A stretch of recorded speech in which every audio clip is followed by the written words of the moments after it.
Welcome to Griffin's Gaming Guides. In this video we're going to go over all of the melee weapons you can acquire on Yaesha in Remnant 2. Now Yaesha is a jungle area filled with all types of beasts, bosses, traps, hidden paths and illusionary walls. You're going to need to get very familiar with Yaesha if you intend to get every melee weapon that's on offer for you. There's 8 of them and we're going to go through all of them in this video, so make sure that you check it out to the end, where we're going to be going over the toughest melee weapon that you can acquire in Yaesha and showing you what it does. Now, like I say, we are going to be covering all 8 melee weapons that you can acquire on Yaesha in Remnant 2. You'll be able to find links down below in the description for each of their guide videos, taking you through a lot more detail on what you need. If there's a couple of things that you're unsure of, grab it down in the comments, jump over on Discord, Griffin's Gaming Guides. Either way, you're going to be able to find everything that you need in this video or down below. So with that said, let's jump straight into it with the Blade of Gull, which you can acquire on Yaesha at a Blood Moon altar. Now, the Blood Moon altar can spawn in any biome. However, as the game is procedurally generated, as with most things, it's random as to where it's going to show up. But once it does show up, you're going to need 10 Blood Moon Essence, which you can acquire from Blood Moon Wisps during a Blood Moon. Simply look up in the sky. You should be able to see a Blood Moon eventually on Yaesha. You're going to see a nice little red kind of textured glow over most of the fauna in the area, as well as seeing the Wisps. Take them down with 1 or 2 shots, where you're then going to be able to get Blood Moon Essence. Take 10 of them over to the Blood Moon altar,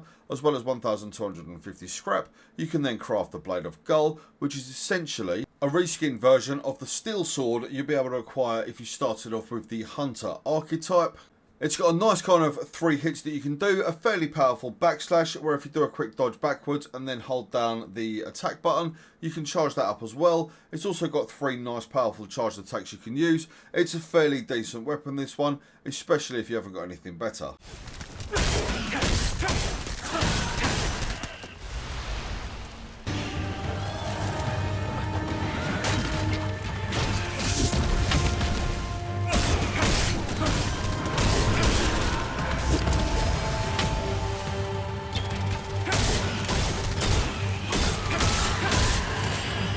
Next up, we're going to have a look at the Edge of the Forest, which is essentially a katana, and it's my personal favourite weapon for a long time in Remnant 2. You can acquire this on Yaesha in the Imperial Gardens in a secret room behind some vines, which you're about to see on this video. So literally go through these vines, they will be there initially, just shoot the little pustule bit in the centre, you're going to be able to go through and there's the Edge of the Forest sitting on the altar, and it is a fantastic weapon. Now, being a katana, it goes very, very quickly. It has a good amount of combos. And if you do a backstep and charged attack, it will then unleash a double strike, inflicting seriously heavy damage, especially if you put the resources in to upgrade this thing. Now, normal attacks as well, it kind of does a 3-hit combo, which can be charged up if you hold the attack button down. And it is very, very good at clearing waves of enemies. If you've got a load of low-level enemies in front of you, get your Edge of the Forest out and just slash through the lot of them.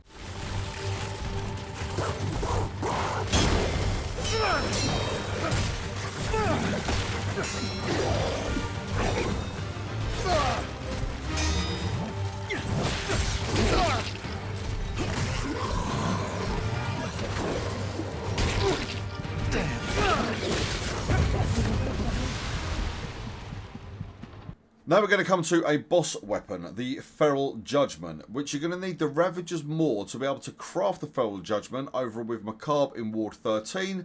You're going to get the Ravager's Maw for shooting the Doe when prompted in the Ravager's Lair, if you've got the Forbidden Grove starting point on Yaesha. If not, either play through the campaign, if you've got the Red Throne, then take down the Corruptor, where you can then re-roll Adventure Mode, get the Forbidden Grove as a starting area. You're then going to go through and be able to take on the Ravager. Simply shoot the Doe, get the Ravager's Maw, go and craft the Feral Judgement melee weapon, and you're going to have a much easier time with the game. This thing is a beast.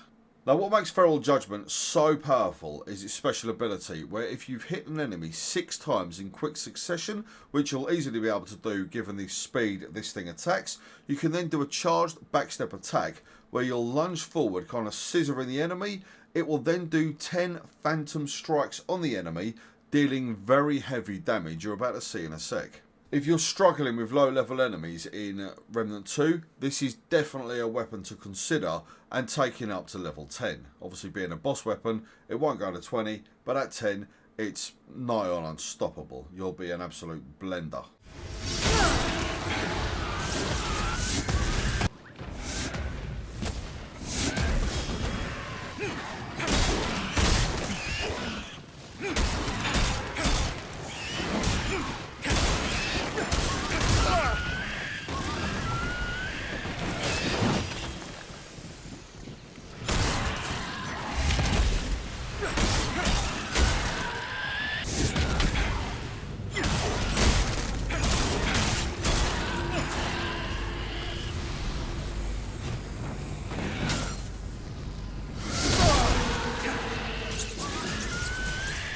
Next up, we've got the Krell Axe, which can be found in a very rare biome, Endara's End, in a secret maze. Now, Endara's End is a randomly spawning biome on Yaesha. When it does appear, head through to the end and collect the Endara's Endless Loop ring from the table. Step to your right, as you've just seen in the video, where you will stand on a hidden platform, revealing a path we're going to show you through the wall into a very hard-hitting maze. Make sure that you roll diagonally through every new opening, or you might get hit by a volley of arrows which will instantly kill you. These things don't just hurt, it's straight back to the checkpoint for you. Now, the Krell Axe is essentially a lightning based weapon that you can hold down the attack button, charge up the kind of axe itself. Once you've got enough stamina, you're then going to be able to throw the axe, which will dig into an enemy, dealing heavy lightning damage over time. Very, very useful weapon, this one. So as you can see here, we've just thrown that into one of these kind of wooden snake enemies. It's then going to discharge the axe every so often, creating a nice little nova that will damage surrounding enemies, but mainly giving the enemy that it's dug into a nasty bit of a shock. It's also got a very good combo. It doesn't really use up a lot of stamina. This is definitely a weapon to consider if you're new to Remnant 2. And let's face it, it's fun getting them all anyway.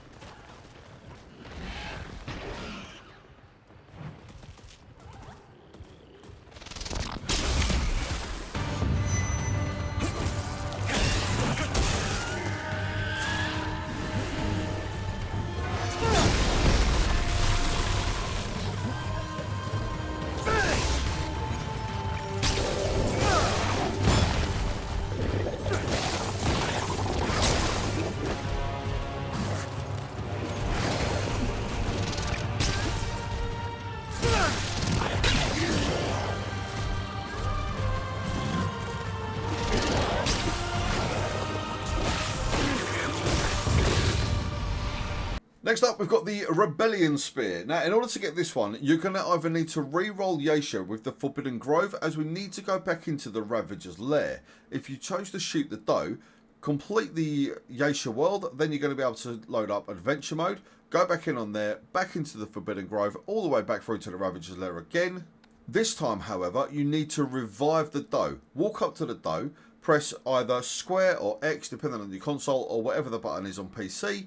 Press your button, revive the Doe, where it will then attack the Ravager, breaking off part of its antler. Once you've got that part of its antler, and you've defeated the corrupted Ravager, you can then go back to Bedell of the Vaunt, who will be at the start of the Forbidden Grove. Once you've done so, he will then gift you the Rebellion Spear for having saved the Doe. Now, the Rebellion Spear will also be the starting weapon for the Summoner archetype. If you've managed to unlock that already over at the Blood Moon Altar, you can restart a new character and get the Rebellion Spear straight away. However, any other class, that's how you can do it.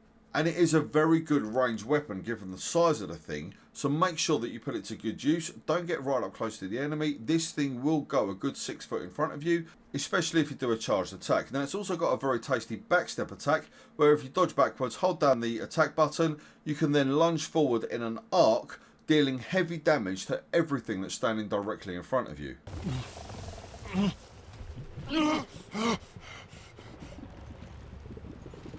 Soft, be still.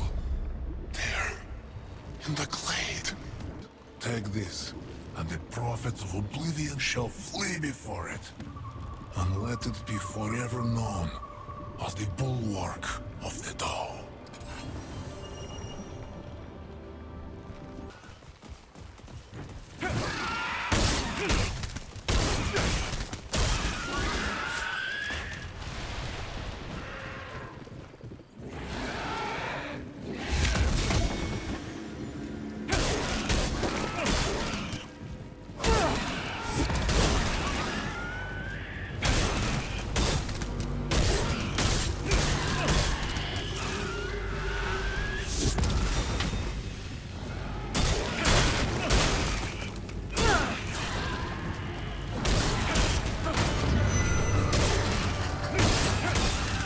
Next up, we've got another amazing boss weapon, the red Doe Staff. Now, this is another one that you can only acquire over at Macabre in Ward 13 once you've revived the Doe in the Ravager's Lair. Now, you can combine this one with the Rebellion Spear that we just saw beforehand, as you don't actually need the Doe's Antler for the Rebellion Spear. However, you do need the Doe's Antler and 7 Luminite Crystal as well as 1,000 scrap. Take all 3 items over to Macabre in Ward 13 and craft the red Doe Staff, which does hit incredibly hard, and then on the charged attack it will also send a spectral Doe forward, taking out every single enemy in its path. Very, very good one, this, for crowd control.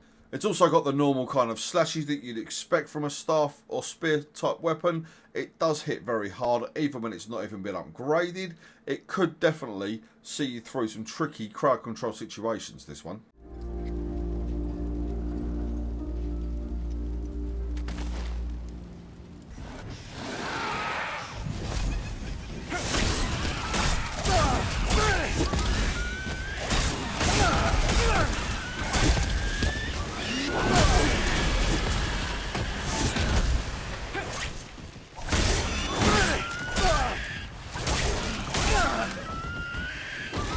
Next up, we've got the Royal Broadsword, which can be acquired in the Red Throne Prison once you've been arrested and sent in the nick by disrespecting the Empress's assistant, who is actually the Empress.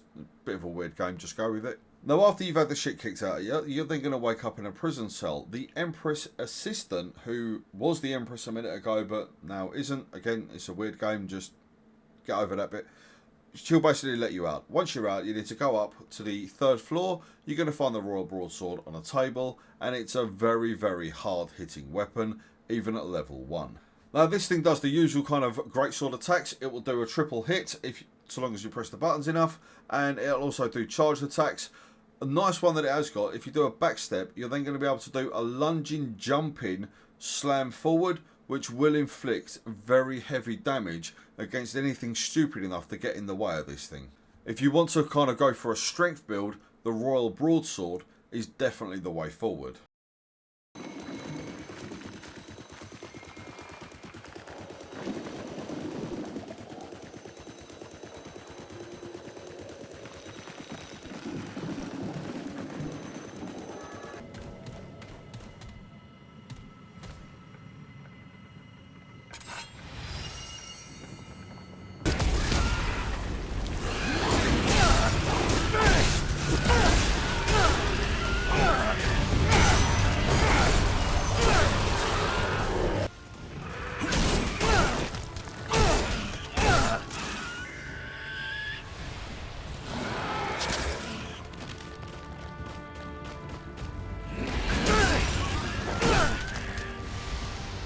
And now we come to the hardest weapon to obtain in Yaesha, the Stonebreaker. This thing is craftable at Ward 13 after you have managed to kill the Corruptor without disabling the Guardian, which will then give you the Hollow Heart. You'll also need 7 Luminite Crystal and 650 scrap. Take all of these over to Macabre and craft the incredibly powerful boss weapon, Stonebreaker, which is one of the hardest hitting weapons I've seen in Remnant 2. Now, this can be a very difficult one to acquire, as you need to first of all have the Red Throne as your starting area, then go all the way through to the Great Bowl by going through the Widow's Court, ensuring that you have some very powerful, hard-hitting weaponry, as you will need to take down the Corruptor, like I said, without disabling the Guardian, which is a serious challenge. Now, ordinarily, disabling the Guardian will cause the Corruptor to raise up, allowing you some respite from the never-ending onslaught of the Guardian, as well as revealing the large weak point on the underside of the Corruptor. Instead, for this one, take out the Guardian's arms and leave the head alone, and focus as much fire into the Corruptor with your best, most hard-hitting gear, none of which will do excessive damage, as the only point you can hit is its face, with minimal chance of critical hits. You will be able to inflict slightly higher damage, as long as it's kind of, as you can see on screen, it's spinning the laser up, unloading to its face when it's doing that. You will hit a little bit harder, but either way, take it down. You're then going to get the Hollow Heart, allowing you to craft the Stonebreaker. Now, the Stonebreaker itself has a very, very nice ability, provided you've got the stamina to do it, where you can charge up any attack, which will send a very powerful shockwave forward, dealing heavy damage against any enemy that's in its path. That can also be done with a backstep, which is the most powerful attack of the Stonebreaker. Do a backstep, hold down the attack button, charge it up, release it right at the right point. It will then send a very powerful shockwave forward, which can pretty much take out every low level enemy for a good 20 foot in front of you. If you've got the skill to take down the Corruptor without disabling the Guardian, this one will definitely see you through the majority, if not all of the game, especially if you've got the resources to upgrade it.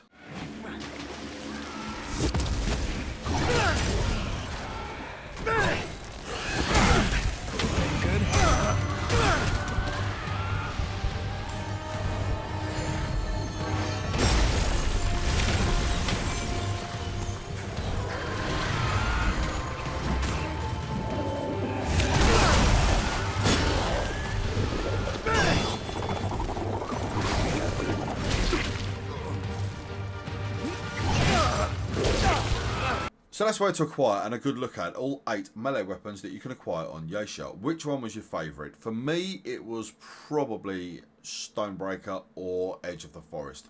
I absolutely adore both of those weapons. Edge of the Forest got me through the majority of Yaesha.